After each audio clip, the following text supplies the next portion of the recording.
Assalamualaikum warahmatullahi wabarakatuh. Halo teman-teman semua, perkenalkan nama saya Devita Aulia Salsabila dengan NPM 20106310503132. Saya berasal dari kelas 6A Pendidikan Matematika, Fakultas Keguruan dan Ilmu Pendidikan, Universitas Singapura Bangsa Karawang. Nah, video ini saya buat guna untuk memenuhi tugas UTS mata kuliah Inovasi Pendidikan yang diampu oleh Bapak Dr. Haji Dadang Rahman Munandar MPD. Pada video kali ini saya akan membahas mengenai inovasi pembelajaran matematika pada tingkat satuan pendidikan sekolah dasar dengan materi operasi hitung dan menggunakan metode permainan. Nah, teman-teman, karena zaman sekarang ini anak-anak mungkin kita juga itu tuh lebih suka bermain gadget. Saya pikir belajar sambil bermain adalah salah satu cara pembelajaran yang efektif bagi anak-anak zaman sekarang. Dan juga tentu saja dapat membantu guru menciptakan suasana yang menyenangkan. Selama ini matematika itu dianggap mata pelajaran yang menyeramkan. Nah, kita bisa nih berinovasi, mengubah cara belajar dan mengajar kita kepada anak-anak menjadi lebih menyenangkan. Permainan matematika adalah suatu kegiatan yang menggembirakan gitu ya, yang dapat menunjang tercapainya tujuan instruksional pengamatan matematika.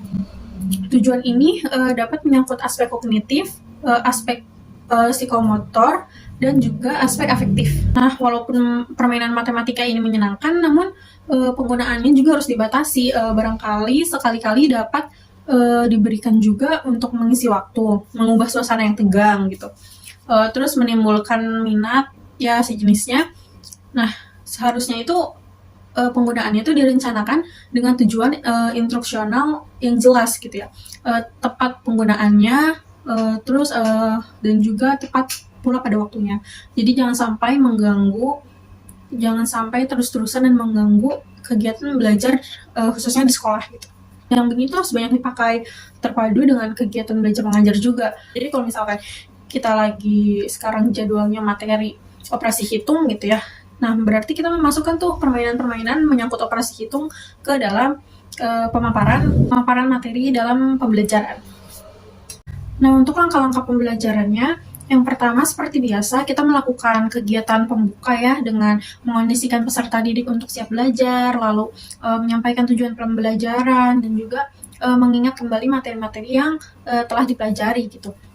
Setelah itu baru kita masuk ke dalam kegiatan inti pembelajaran. Nah, di mana seperti biasa guru menjelaskan materi dan memberikan beberapa contoh. Setelah itu baru kita guru mengajak siswa untuk menyaksikan. Mungkin karena anak SD itu kan belum pegang HP ke sekolah ya. Jadi kita mengajak menginstruksikan siswa itu untuk memperhatikan tampilan infokus yang telah kita siapkan gitu.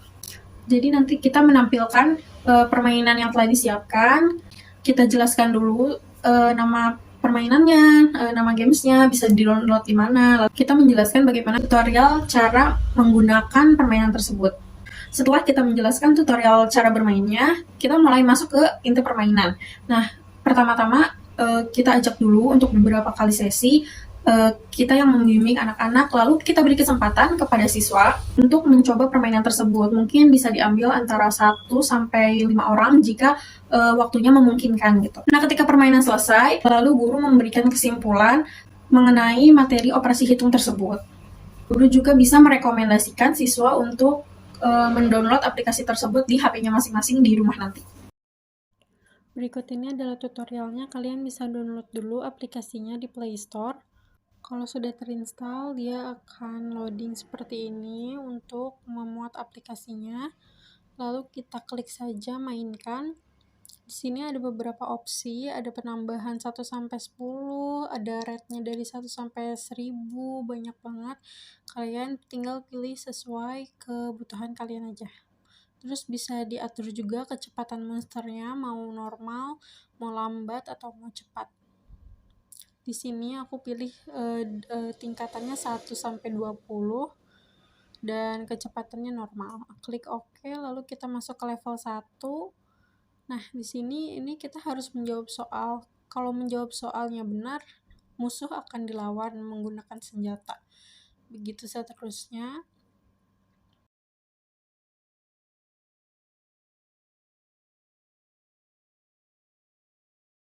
Nah, ketika jawabannya salah, dia akan mendeteksi dan juga mengganti soal, tapi musuh akan tetap menghampiri.